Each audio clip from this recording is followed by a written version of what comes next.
nuestra capacidad de manifestar al divino en nosotros, nuestra capacidad de expresar aquello a lo que estamos destinados a expresar, depende de nuestro grado de evolución. Y ahí se comprende la ignorancia, ahí se comprende el error, ahí se comprende la maldad que parecen contradecir en el ser humano la divinidad en él, pero no la contradicen, simplemente expresan una incapacidad evolutiva momentánea de expresión de esa divinidad a través del ser humano.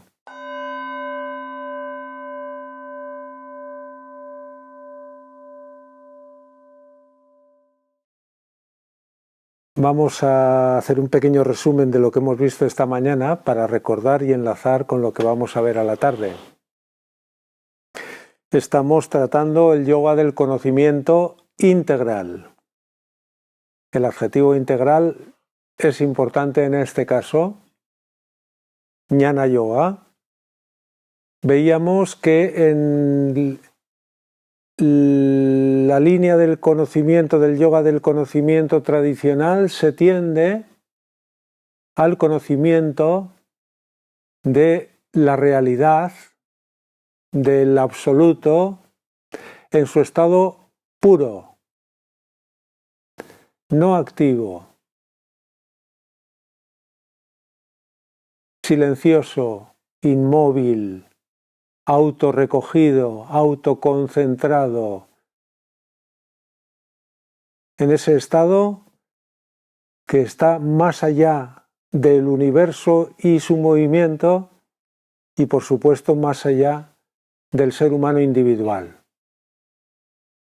Es más, en la línea tradicional del conocimiento decíamos que el mundo, la vida, es un obstáculo para llegar al estado de pureza en el que el ser humano pueda unirse a esa realidad concebida en su perfecta pureza, deleite, beatitud,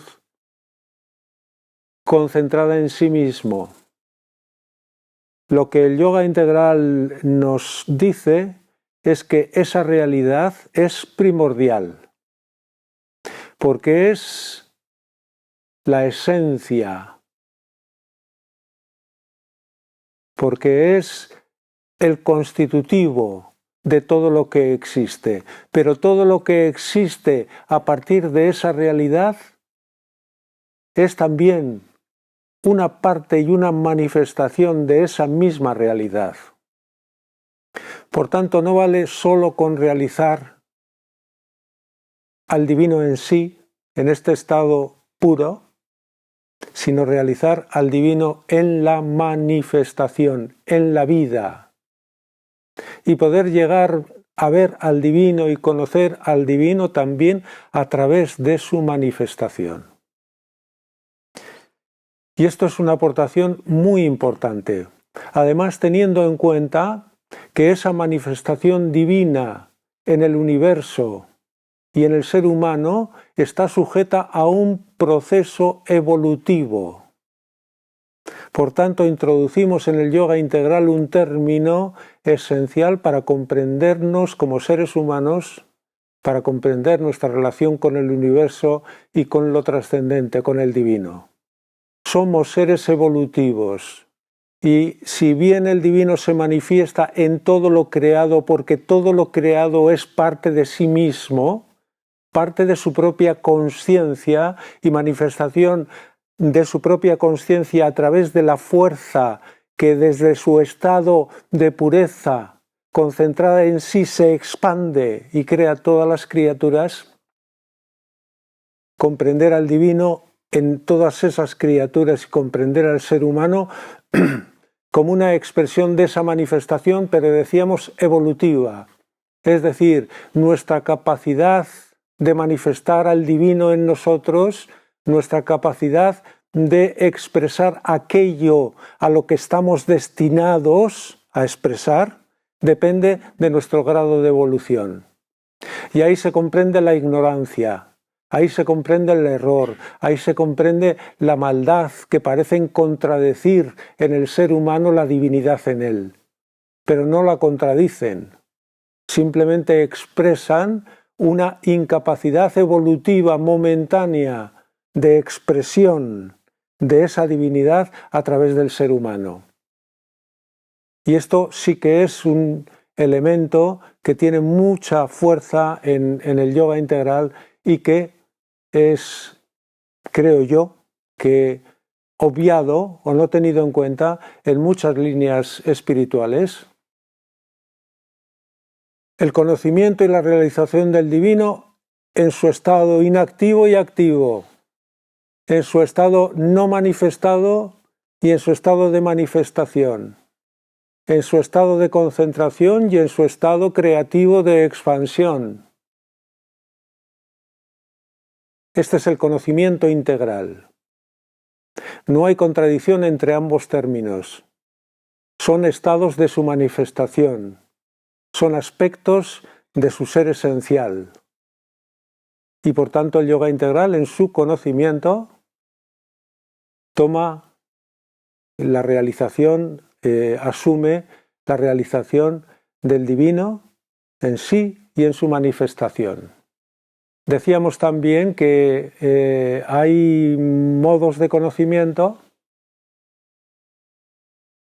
un conocimiento ordinario, dependiente de los sentidos físicos, y un conocimiento superior, yógico, que necesita de la experiencia, que es un conocimiento a través de la experiencia del yogi o del sadhaka en su trabajo de autorrealización.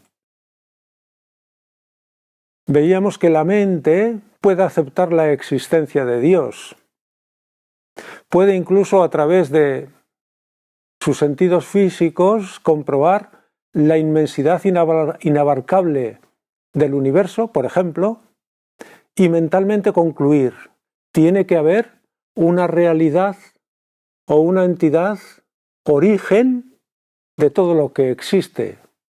Además, si nuestros sentidos físicos y nuestro conocimiento ordinario comprueban que este universo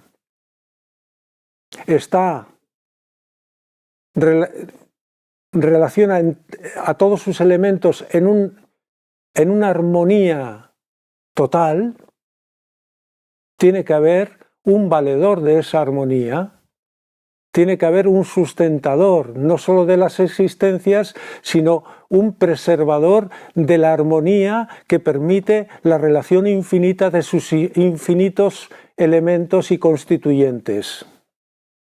Y por tanto podemos deducir, tiene que haber una entidad conocedora, un poder tan grande que origine y sostenga el universo.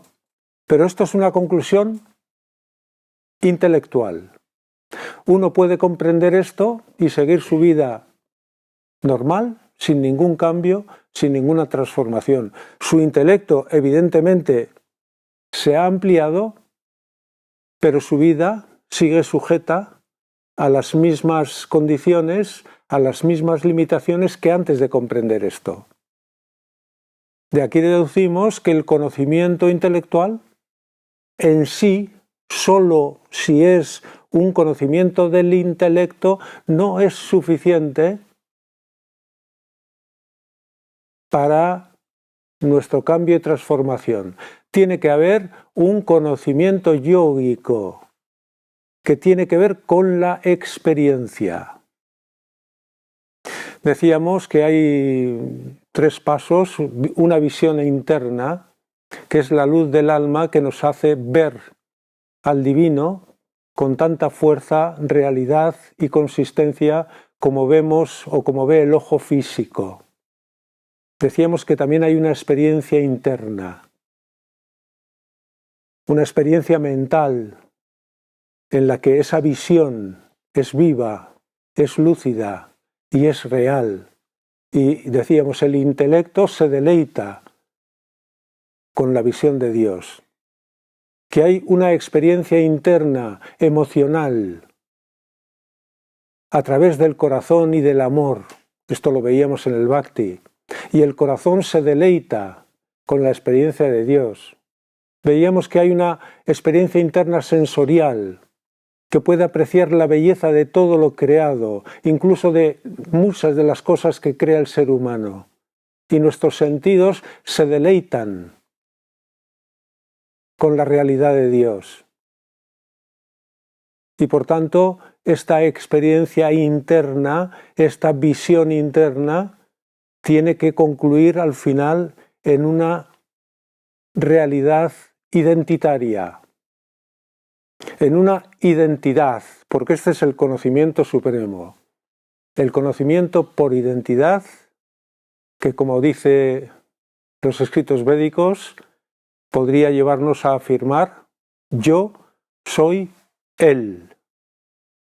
Es decir, constatar que el divino está en nosotros, es nosotros, somos el divino, nuestra esencia es el divino, nuestros sentidos, nuestro cuerpo, nuestra mente, todo lo que en nosotros existe con el motivo para la manifestación, con el objetivo divino en la vida y en nosotros. Un pequeño resumen de lo que hemos dicho esta mañana.